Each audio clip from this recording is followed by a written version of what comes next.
keep a Bible in my pocket when I'm riding around. I keep a... Brother, you doing good? Y'all believe in the Bible? Yeah, I got one in my back. You got one? You said what? Time to fall off to it. You want to give me some words? Yeah, I got you some words, bro. You came over here for a reason today, bro. I got one in my bag. Okay, cool. Check it out. What's your name, bro? Jarrell. Come on. What's up? Yeah, I would dap you up, but I'm... No, you good, King. So look, check it out. So what we out here doing right now, we out here to wake up the lost sheep of the house of Israel. You been to church? I haven't been in like a year. But that's where you was going though, right? You was in church, right? So let me ask you a question. Did the church ever tell you about the Israelites? You ever heard anything about the Israelites?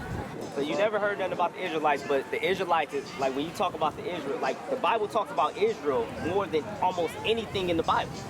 But you never really heard nothing about that. You just heard stuff about the Christian church, right? Yeah. Okay, so let me ask you a question.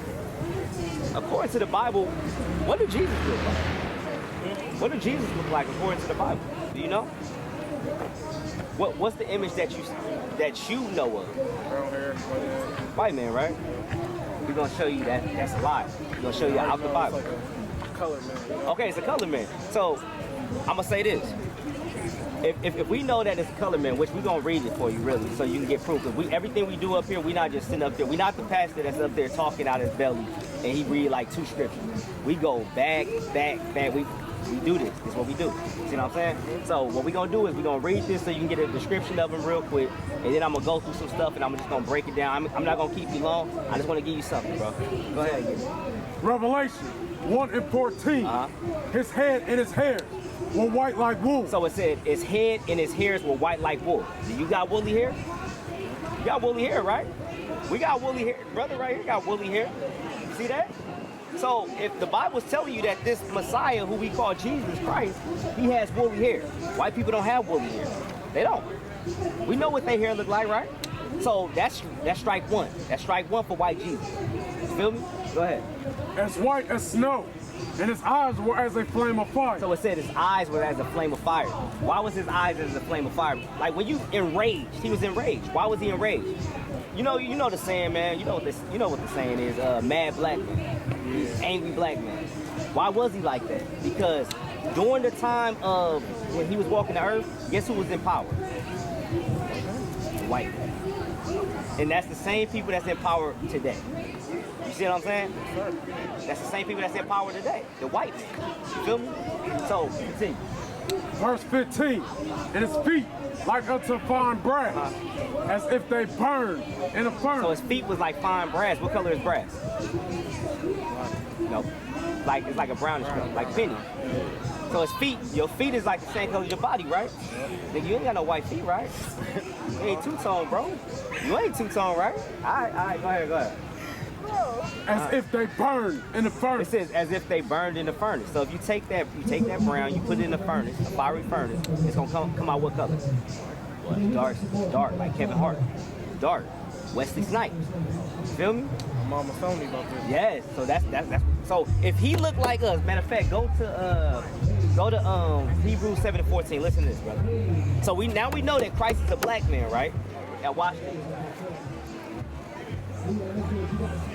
Hebrews 7:14.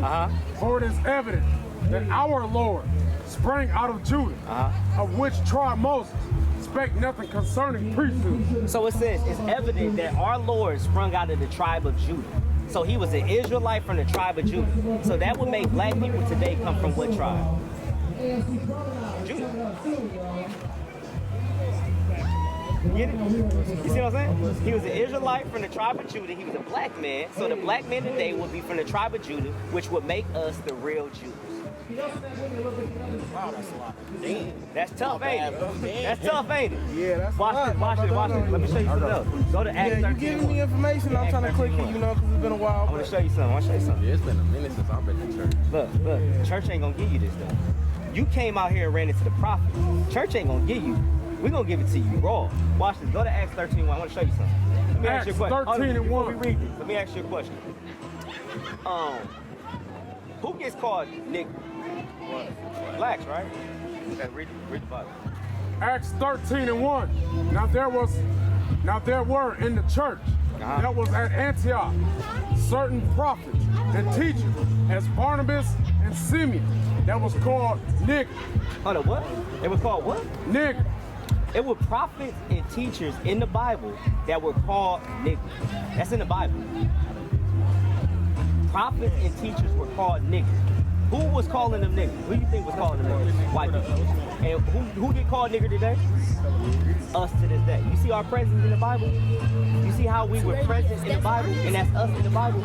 So, one thing, I'm gonna ask you one more thing. I know you gotta get, hey, my nigga on fire. My nigga on fire today. Hey, my nigga on fire today. Let me ask you a question, bro. So when we look at the state of Black America, the state of Black Hispanics and Native American Indians, would you say that we're on the top or on the bottom? We're below, right? So the question is, how did we get below? Do you know? Do you have any answers? Take a guess. Go ahead, take a guess. The white man overpowered us, put us in, gave us a word that we did not. Gave us a word that some of us choose to believe that we're below everybody else. Part-time money. No, you got the same Instagram. Right. Belittle us. Just think of second hand while one's first hand. Right. So that's my Let's think about it like this, bro. Let's think about it like this. You see some of the white people over there? Look at the white man right there with the pink shirt. You can whoop his ass, right? You can whoop his ass. I'm just saying. Let's be real. You beat the hell out of him. But we look at people like that, like, how did a weak ass people like that get over us? We're gonna show you why in the Bible. Deuteronomy 28:15. Y'all, before he read, y'all heard of generational curses? Somewhat. Sort of. Y'all know what curses are? Like a curse is, right? Generational curses is things that's Passed on, right? Passed on to generations, right? Yeah. And watch this. Did you know that that's in the Bible? That actually happened to us as a people. Watch this.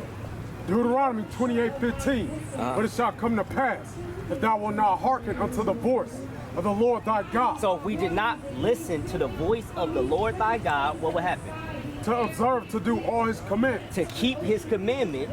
Go ahead. And his statutes, which I command thee this day, that all these curses shall come upon thee and overtake thee. So curses would come upon us as a people. And these curses are distinct curses that would hit us like they hit nobody else.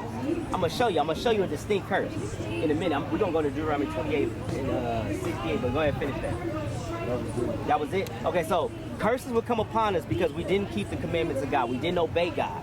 Now watch this. Let me ask you a question. Y'all know anything about the transatlantic slave trade? Y'all don't know nothing? So y'all don't know about how we got over here to America? On boats? Oh yeah, I heard about that. Yeah, they brought us over here on boats and they put us in on plantations, right? Okay, cool. Watch this. I want to show y'all. That's in the Bible. Wow, dang, everything in the Bible. Bruh, the transatlantic slave trade is in the Bible. Did you know that? Y'all didn't know that, did y'all? Watch this. I'm gonna show y'all. Watch this. Go ahead. Deuteronomy 28:68. Like, hold on. Before I start, they shouldn't even be here. You see what I'm saying? They shouldn't be here, bro. They're the seed of the colonizer. You feel me? They're the seed of the slave master. We're the seed of slaves. This is supposed to be our day of freedom. Why are we celebrating our day of freedom with people that enslaved? With the same people, their parents that enslaved. Why are we celebrating with them? You feel me? Because guess what? In a couple days, in a couple weeks, we're going to be celebrating their goddamn freedom.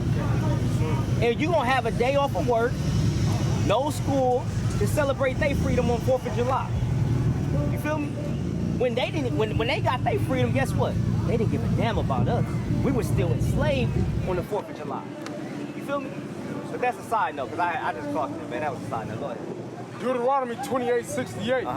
And the Lord shall bring thee unto Egypt again with ships. So hold up, the Lord shall bring thee. So this is a curse that will come upon the Israelites.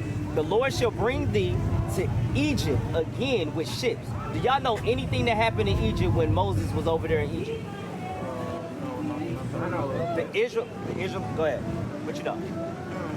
It was curses, like a lot of destruction. It was a lot of things. Matter of fact, on our sign, slave ships. I mean, no, not slave ships, but when they was over in Egypt, they not even on our sign. See all this stuff right here? Like what was happening to us? They were in bondage. In Egypt, they were in bondage.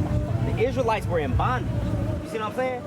They were enslaved. They were enslaved over there in Egypt. So basically, what he's saying is, I'm going to send you to Egypt again, but you're going to this place on ship.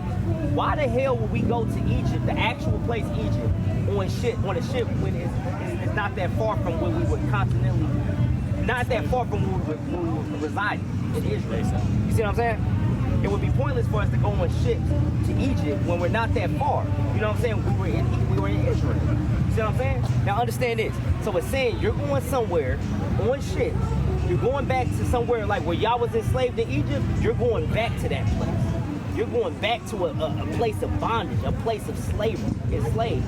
Now watch this. By the way whereof I spake unto thee, thou shalt see it no more again. It says, by the way whereof I spake unto thee, thou shalt see it no more again. Because you got to understand what he's talking about is when you deal with Deuteronomy 17 and 16, I think it's Deuteronomy 17 and 16, it talks about how the Most High was saying, y'all not going to come here to Egypt again. Y'all not going to come here in bondage again. It was talking about the physical place Egypt.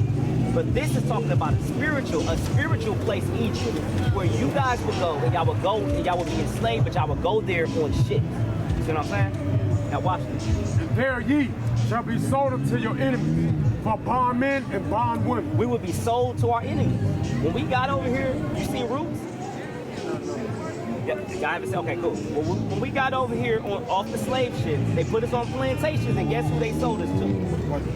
More white people. And the Bible said we would be sold unto our enemies. So that would make white people our enemies. That's the Bible. Go ahead. That's cold, ain't it? Go ahead. And no one shall buy you. Nobody shall buy us. And when it talks about buy you, that word is just basically talking about redeem. Because we haven't been redeemed. Like, 1865 didn't redeem us. You know what I'm saying? Because it's still niggas getting locked up, ending up in jail. That's another form of slavery. And then even out here, this is systematic. We were never free. The black man is still not free. They still got they foot on our neck to this day. Exactly. See what I'm saying? Exactly. Because guess what? You can drive down a white neighborhood and you'll get stopped for no reason. Just for being who you are. You ain't committed no crime, but you look suspicious. Oh, we were looking for somebody and you fit the description. How the hell you know I fit the description? Now, this is my first time down this damn neighborhood, but I fit the description. You feel me? First thing they gonna say is a black male. Yeah, a black male. Like we all look alike. You know what I'm saying? Like, go ahead. Jeremiah 50 and 33. Thus saith the Lord of hosts, the children of Israel and the children of Judah were oppressed together. So the children of Israel. So when you deal with the Israelites, you got two different kingdoms because we had split into kingdoms when King Solomon King Solomon went off when he went astray. We ended up split into two kingdoms. You have the northern kingdom. The northern kingdom is more so like the Mexicans, the Native American Indians.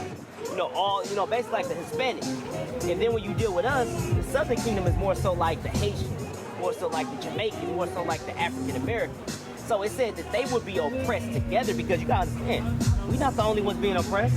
They oppress the Mexicans too. How the hell the Mexicans can't come back over here?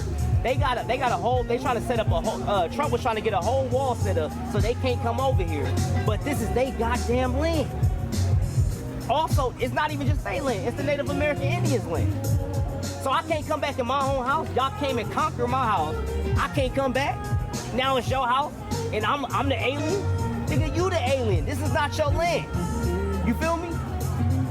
You see how cold that is? But that's how the white man is, man. That's how he is. That's how he is. What he does is, see, this is what the white man do, bro. The white man is a deceit, and that's why you gotta watch out for him. You gotta watch out here. Matter of fact, go to Cyrac 12 and My mom always told me that. she told you this, yeah. She always told me that. All praise. That's all praise. And see, we, like you said, She always told me to work. The white man. Down, get down to us. Make us seem littler than everybody that's else. what they do. That's what they do. And we gonna uplift you today, brother. We gonna give you some uplifting scriptures and we gonna let you go because I know you probably got some stuff to do. But go ahead. Yeah, we was looking for it. No, okay. We gonna give you just a couple more. Go ahead. Brother, y'all got some got fire. like some contact info? Yeah. You got your phone? Oh, no, it's on charge. Okay, cool. I'll take it up. Go ahead and read that scripture real quick. Sirach 12 and 10. Never trust thine enemy, but like as iron rusted, so is his wickedness. So never trust thine enemy. Because as iron rusted, so is his wickedness. You thinking that this nigga is all good, but he really ain't. He really ain't, man. You know what I'm saying? You can't trust him. No matter even if he comes to you and he act like he act like everything is good, you still can't trust him.